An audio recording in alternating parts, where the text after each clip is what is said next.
এই সেই electric iron. এই আয়রনটা হচ্ছে মানে আয়রন করার সময় আপনি জল প্রেস করতে পারেন। তো বুঝতে পারছেন এইটা এখান দিয়ে জল ঢালা হয়। এখান দিয়ে জল ঢালা হয়। আর জল দিয়ে এখানটা প্রেস করলে দেখুন এরকম জল বেরোচ্ছে। তো আয়রন করতে, করতে জল বেরোবে। তো এই আয়রনটা আমাদের কাছে এসছে। কিছু প্রবলেম হয়েছে। দেখুন আমি ১ম এ লাইন দিলাম। লাইন দিতে দেখি অটোকাট যে সিস্টেম রেগুলেটরটা আছে ওইটা অটোমেটিক কাজ করছে। তা কোনো অসুবিধা নেই। এবার হিটিং হচ্ছে কিনা সেটাই দেখার। তো দেখুন হিটিং হচ্ছে না এখানটায়। উম তা সুইচ দেওয়া আছে কোনমতে হিট হচ্ছে না। আমি এখানে হাত দিয়ে আছি একদমই হিট হচ্ছে না। তো এইটা হচ্ছে এর প্রবলেম। তো এই প্রবলেমটাকে কি করে আমরা সলভ করব? তো আমি আপনাদেরকে দেখাচ্ছি। তা ১ম এ আমাদের সমস্ত পার্টস গুলো আলাদা, আলাদাভাবে চেক করতে হবে যে কি প্রবলেম আছে। এর প্রবলেমটা কি খোঁজার জন্য তো আমাদের কি করতে হবে এইগুলোকে খুলে ফেলতে হবে। তা এই কভারগুলো কি করে খুলতে হয় তো জানতে গেলে এই ভিডিওটা শুরু থেকে শেষ পর্যন্ত দেখলে তবে আপনারা এই খোলাটা শিখতে পারবেন। তা দেখুন এইটাকে এরকম স্ক্রুড্রাইভার দিয়ে চাপ দিলে অটোমেটিক খুলে যাবে। এর মধ্যে কোনো স্ক্রু নেই। তারপর এই যেটা প্রেস করে জল ওই প্রেসের জায়গায় একটা স্ক্রুপ আছে। তাই এই স্ক্রুপটা খুললে আপনার যে সাদা যে কভারটা আছে ওই কভারের শোটা খুলে যাবে। ঠিক আছে? তা এইটা খুলে গেলে আপনার আয়রন খুলবে না। আরো স্ক্রুপ আছে। আরো সামনে দেখুন এই দুটো স্ক্রুপ আছে। সামনে এই দুটো স্ক্রুপকে আমরা খুলে দিলাম। তো খুলে দিলে তাও খুলবে না। পিছনে আরো দুটো স্ক্রু আছে।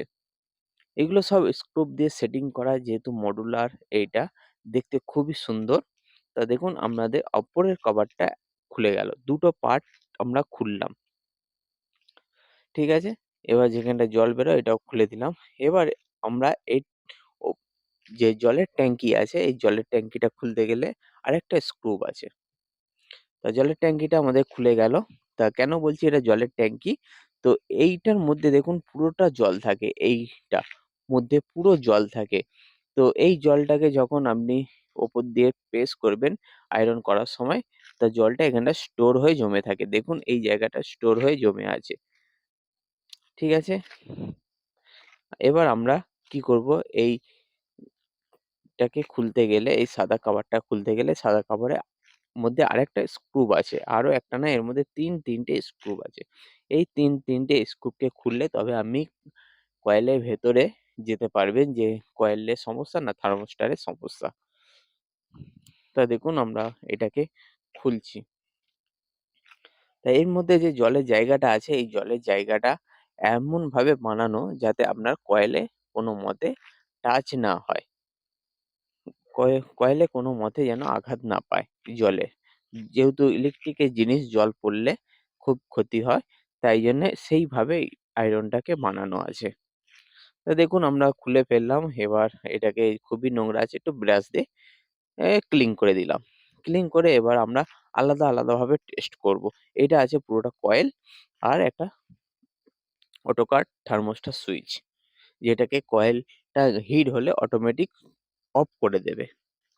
তো আমরা সিরিজ লাইন দিয়ে চেক করছি। দেখুন কয়েলটা ঠেকাচ্ছি কিন্তু কয়েলে কোনো সেন্স নেই। আর থার্মোস্টারে দিচ্ছি, থার্মোস্টারে লাইন আছে।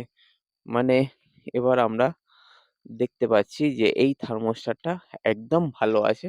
এর কোনো সমস্যা নেই। সমস্যা হচ্ছে কয়েলে। এই কয়েলটা দেখুন একদম সিল প্যাক কয়েল। আর এই কয়েল এইটার ভেতরে যে কয়েলটা আছে এই কয়েলটা খারাপ আছে। তা কোম্পানি এমনভাবে বানিয়েছে এর পরবর্তীকালে কয়েলটা যদি আমি চেঞ্জ করতে যাই তা এই জলের সিস্টেমটা আর ব্যবহার হবে না। আপনারা কমেন্ট করে বলুন যে আগেকার আয়রন গুলো ভালো না এই আয়রন গুলো ভালো?